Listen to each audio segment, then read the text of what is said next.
It's also important to note, for our HTTP requester endpoint as of 3.6, we can very easily add in URI parameters, query parameters, and headers. If we need to add data to the payload, in the case of posting or putting data out to the resource, we could set payloads, and we can even add attachments on inside of our flows. Let's dive right into another walkthrough, where we look at a couple different means of calling for specific destinations, through query parameters, through static values, eventually through a URI parameter as well. And we're going to get the opportunity to modify our HTTP request connector to use a URI parameter that's dynamic when all is said and done. Let's meet up inside a studio. Now, what we want to be able to do is to make this endpoint dynamic, so it can request different airports such as SFO, LAX, CLE, without actually having to just call all of the airports at once. Now, before we change this, let's hop into a web browser and see what these calls would look like. Inside of Postman here, I'm going to call the same address as I did before, so I'd encourage you to call your Essentials United Flights resource. And instead of just calling flights, let's ask for SFO. So all flights from United going to San Francisco Airport. In this case, when hitting send, you should see that the data that comes back is limited to just those with the destination of SFO. We want our Mule application to do the exact same thing. So let's get started with this. Inside of Anypoint Studio, we want to change the behavior of this HTTP endpoint. So this requester connector endpoint now needs something different inside of its path. So what we can do here, very simply, is add in a destination URI parameter. So by adding in a URI parameter, but including curly braces around it, we're specifying that it's going to be dynamic. It's going to be a parameter, more or less. So I'll call this destination.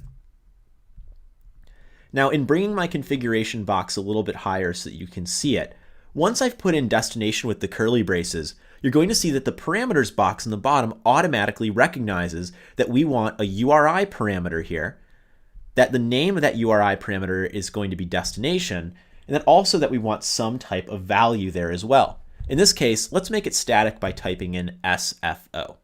So far, so good. So what we'll go ahead and do here is we will click out into the canvas. Let's save up our project. Now, if your project is still running, you can go into console and make sure that it redeploys. If it's not, be sure to run the project once again so that your mule is up and kicking. And now let's go back inside of our call in Postman or in a web browser. And let's do our simple request one more time of 8081/United. And in sending this request through again, now instead of getting from Mule all of the results back, we're actually passing this URI parameter in our HTTP requester and getting only SFO flights back from that call. All right, so let's make this be a little bit more dynamic, where we can essentially pass via a URI parameter what destination that we are looking for, or what code rather, and then be able to pass a particular airline code in and have our Mule application request that specific code. So what we'll go ahead and do here is we'll head back inside of Anypoint Studio. And inside of that HTTP requester, let's go ahead and make this a little bit more dynamic. So what we'll go ahead and do is, instead of just having the value SFO here, let's write an expression that utilizes a query parameter. So as a review from Mel, we can simply use our autocomplete by putting in hash. We're going to call the message context, put in a dot notation to ask for the inbound properties, put a dot in again from inbound properties to ask for the HTTP query parameters, and then we're going to request dot code to get the airline code from this particular request. Now with our code in, let's go ahead and save up the project one more time. Remember, you may want to click in the canvas and save just to make sure those changes are seen and applied. I'll go into my console and just verify that Mule recognizes the changes and the runtime has restarted, and then I'll flip back into Postman. Now back into Postman or a web browser, if that's what you're using to test, the criteria that I specified here should now be satisfied. So by typing in CLE in this case and hitting send, you can see that I'm able to get the data back for all United flights to CLE. If you change from CLE to something like LAX, same idea.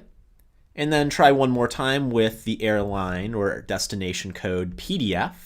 And once again, you should get that flight as well. Looking good. Now, let's make a little bit of an assumption and make it more interesting here. Let's say that if this code is not introduced or it is left out, that we want to assume the requested destination is SFO in all cases. But also, if the code is specified, we don't want to request SFO flights because that would be quite useless. We want to make sure if somebody asks for PDF, they get that particular flight to PDF. So what we'll do here in kind of an update to our app is we'll go back to Anypoint Studio. And let's go ahead and introduce a variable in between our two HTTP endpoints. So inside of the search box, I'm going to type in variable. As you might recall from before, this variable is essentially a flow variable that will be persisted throughout the life of this flow and the message in this flow. Now what we're going to do in this variable, if we double click, is we're going to set a new variable. We're going to call the name of this variable destination, and we're going to write a somewhat more complex expression in how we're going to store this variable. So what we want to say here once again is if that query parameter was not included, let's go ahead and request flights to SFO. If that query parameter does exist though, let's respect the user's input and get those particular flights. Now, one easy way we can do this is with somewhat of an inline if statement here. So what we can go ahead and do is we'll add in double quotes to wrap the question that we're going to ask. Let's go ahead and call message dot, and then using autocomplete, we're going to ask for message.inboundProperties dot query params. And then after query params, we're going to ask for dot code. Now, with this expression in here, we want to see if this value is equal to empty. And as you might recall from earlier as well, empty is a great way to check to see if it's null, blank, it's just a space in a string, and so on. So this will be a very good check for us. Now, this being a ternary expression, what we're going to go ahead and do here is add in a question mark. And then we'll specify what should happen if it is true and what should happen if it's false. So if it's true, inside of single quotes, we're going to pass the string literal SFO. We'll put a colon in. And if it's false, we're going to put in a expression here. Essentially what we want to do if it's false is we want to respect the code. So to save us some time, let's go ahead and copy this expression, message.inboundproperties.http_queryparams.code, and let's paste it after the colon. So now as this expression's gotten a bit longer, if that query param code is empty, let's write SFO. And if it is not empty, let's write to this flow variable the value of code. Now, we also need to update our HTTP requester to respect this newly found flow variable. So by selecting our HTTP endpoint and going down to our parameters, let's replace this long value that we've got here with something much simpler. Recalling Mel, we have the ability to ask for flow vars. So by using our autocomplete feature here, I can look through and find flow vars.